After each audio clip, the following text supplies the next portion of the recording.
बारामूला में सुरक्षा बल ने मुठभेड़ के दौरान एक आतंकी को ढेर कर दिया।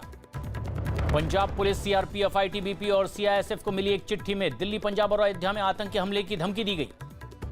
पंजाब के तरनतारन में बीएसएफ ने पाकिस्तान से घुसपैठ के दौरान 5 आतंकियों को ढेर कर दिया।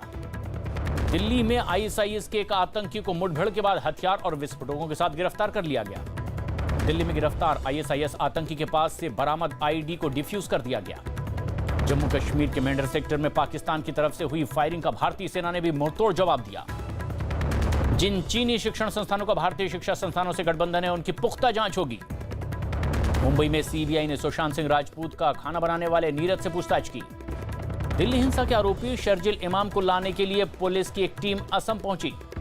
शिवसेना के मुखपत्र सामना की आर्थिक तंगी, एयर इंडिया और रेलवे में निजीकरण पर सवाल उठाते हुए केंद्र सरकार पर हमला बोला। पीएम मोदी ने गणेश चतुर्थी के मौके पर सभी को शुभकामनाएं दी। गणेश चतुर्थी के मौके पर मुंबई में सिद्धिविनायक मंदिर में पूजा अर्चना की गई। उत्तर प्रदेश सरकार जल्द ही 62 गैर जरूरी कानून खत्म कर सकती है। लखनऊ विधानसभा में सदन की कार्रवाई के दौरान समाजवादी पार्टी के विधायकों ने कानून व्यवस्था के मुद्दे पर हंगामा किया। समाजवादी पार्टी ने आरोप लगाया कि जनता के मुद्दों पर चर्चा से बचने के लिए बीजेपी सरकार विधानसभा सत्र जल्द खत्म करना चाहती है। सरकार गाड़ियों के रजिस्ट्रेशन सर्टिफिकेट के नियमों में जल्द कई बड़े बदलाव कर सकती है। चीन से संबंध होने की वजह से केंद्र सरकार ने 44 वंदे भारत ट्रेनों का टेंडर कैंसिल कर दिया है। शाहीन बाग आंदोलन से जुड़े लोगों को पार्टी में शामिल किए जाने पर दिल्ली बीजेपी के कई नेताओं ने नाराजगी जाहिर की। देश में पिछले 24 घंटे में कोरोना के 69,878 मामले सामने आए। लखनऊ में कांग्रेस विधायकों ने कानून व्यवस्था के मुद्दे पर यूपी सरकार के खिलाफ धरना दिया। मुंबई में आतंकी हमले के अलर्ट के बाद पुलिस ने सुरक्षा व्यवस्था और कड़ी कर दी है। बिहार चुनाव के लिए जारी दिशा निर्देशों में कोरोना खतरे के बीच उम्मीदवारों को अब ऑनलाइन नामांकन दाखिल करने की सुविधा दी गई है। हरियाणा सरकार निजी कंपनियों के राज्य के 75% युवाओं को आरक्षण देने वाला बिल विधानसभा में पेश करेगी।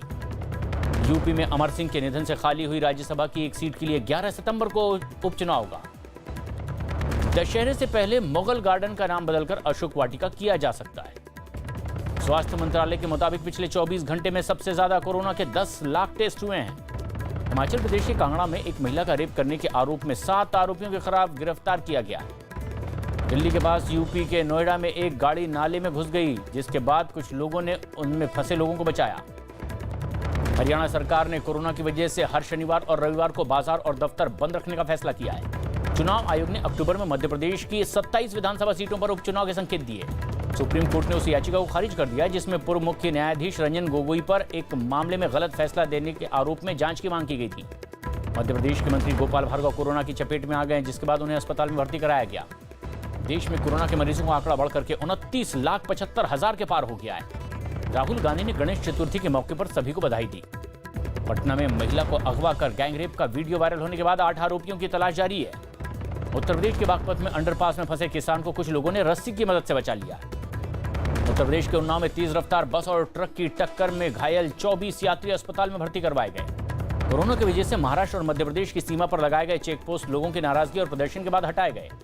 उत्तर प्रदेश में 24 घंटे में कोरोना के 4,991 नए मामले सामने आए हैं। लखनऊ के किंग जॉर्ज मेडिकल यूनिवर्सिटी के कुलपति डॉक्टर विपिन पुरी और उनके 2 कर्मचारी कोरोना पॉजिटिव पाए गए।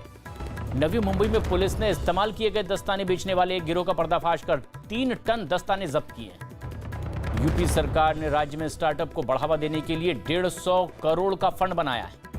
देश में कोरोना से होने वाली मौतों का आंकड़ा बढ़कर के 55,794 हो गया है। राजस्थान में कोरोना संकट के बीच आईएएस अधिकारी और कर्मचारियों का एक दिन का वेतन कट सकता है। दिल्ली पुलिस ने अवैध हथियारों के साथ एक आरोपी को पकड़ लिया है।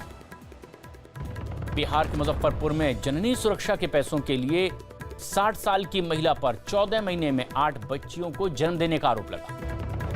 यूपी एसटीएफ ने मेरठ में एनसीईआरटी की नकली किताब छापने वाले एक बड़े गैंग का पर्दाफाश कर 35 करोड़ की किताबें जब्त की। उत्तराखंड के पिथौरागढ़ में भारी बारिश की वजह से कई दुकानें तबाह हो गई। दिल्ली में ट्रायल के तौर पर सोमवार से 7 दिन तक के साप्ताहिक बाजार खोलने की मंजूरी मिली है। पटना एम्स में 92 साल की बुजुर्ग महिला कोरोना को मात देकर ठीक होकर लौटी। आंध्र प्रदेश सरकार में एपीसीओ के पूर्व चेयरमैन के ठिकानों पर छापेमारी के दौरान करोड़ों का कैश और गहने भी जेवरात बरामद किए गए। तेलंगाना के जगतियाल में कोरोना टेस्ट के लिए अस्पताल गई महिला को समय पर इलाज न मिलने से उसकी मौत हो गई।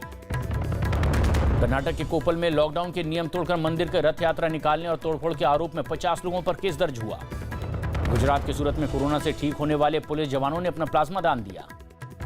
केरल सोना केस में कोर्ट ने आरोपी स्वप्ना सुरेश की जमानत याचिका खारिज कर दी है। तेलंगाना में श्रीसैलम पावर प्लांट में शॉर्ट सर्किट से लगी आग में झुलसकर 9 लोगों की मौत हो गई। 28 अगस्त से शुरू होने वाले पंजाब विधानसभा सत्र में कोरोना रिपोर्ट नेगेटिव आने वालों को ही एंट्री मिलेगी। कोलकाता में एसीपी उदय शंकर बनर्जी की 55 साल की उम्र में कोरोना से मौत हो गई। उत्तराखंड के पूर्व सीएम हरीश रावत बेरोजगारी के मुद्दे पर 1 सितंबर को उपवास रखेंगे। गुवाहाटी में कोरोना से ठीक हुए बीएसएफ जवानों ने अपना प्लाज्मा दान किया। आंध्र प्रदेश के कृष्णा जिले में पुलिस ने अवैध शराब की 2500 बोतलें बरामद की है। पुणे में शरद पवार के घर काम करने वाले 4 लोग कोरोना पॉजिटिव पाए गए। केंद्र ने जम्मू कश्मीर में धीरे धीरे बाकी जगहों पर भी 4G इंटरनेट सेवा शुरू करने का भरोसा दिया है। गणेश चतुर्थी से पहले ही चेन्नई में बीजेपी दफ्तर में पूजा अर्चना की गई और कुछ लोगों को अच्छे काम के लिए सम्मानित किया गया।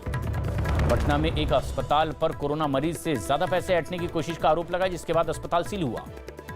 ओडिशा में बीजेडी विधायक संजीव कुमार की कोरोना रिपोर्ट पॉजिटिव आई है। सीबीआई ने सुशांत की मौत के मामले में मुंबई पुलिस के अधिकारियों से भी पूछताछ की है। यूएई में कर्ज में डूबे विदेशी कैदियों की मदद करने के लिए भारतीय कारोबारी को सम्मानित किया गया। तुर्की के समुद्री इलाकों में प्राकृतिक गैस का भंडार मिलने की जानकारी वहां के राष्ट्रपति ने खुद दी। अमेरिका के फ्लोरिडा में सोमवार या मंगलवार को चक्रवाती तूफान लॉरा के पहुंचने का खतरा जताया गया है। पाकिस्तान के लयारी में कुछ लोगों के एक मंदिर तोड़ने के बाद पुलिस ने पूरे इलाके को सील कर दिया है।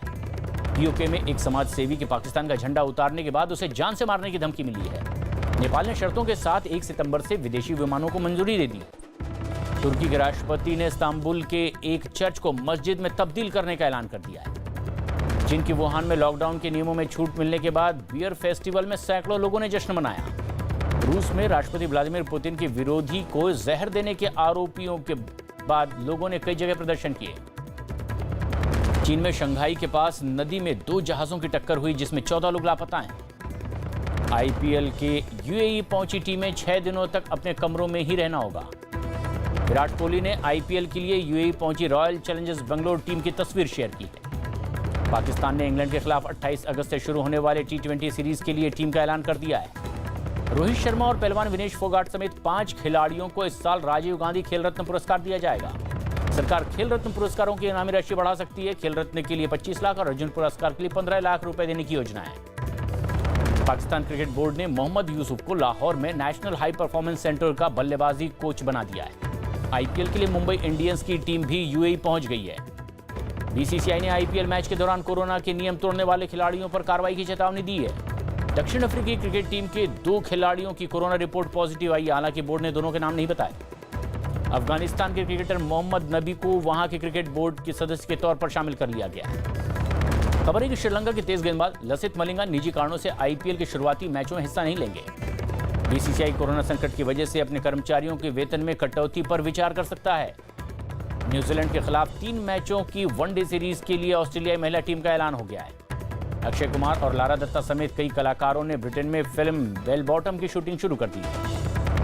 पंकज त्रिपाठी की वेब सीरीज मिर्जापुर 2 अगले महीने रिलीज हो सकती है। मुंबई पुलिस ने एक अभिनेत्री का पीछा करने के आरोप में एक आदमी को गिरफ्तार कर लिया है।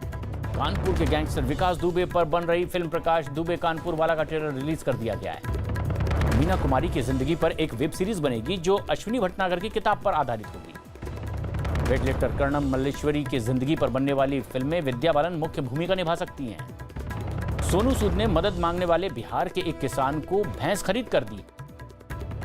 पूजा भट्ट ने सोशल मीडिया पर मिल रही धमकियों के बाद अपने इंस्टाग्राम अकाउंट को प्राइवेट कर लिया है। अमिताभ बच्चन ने गणेश चतुर्थी के मौके पर लालबाग राजा की पुरानी तस्वीर शेयर करते हुए सभी को शुभकामनाएं दी। शिल्पा शेट्टी ने गणेश चतुर्थी के मौके पर पूजा अर्चना की।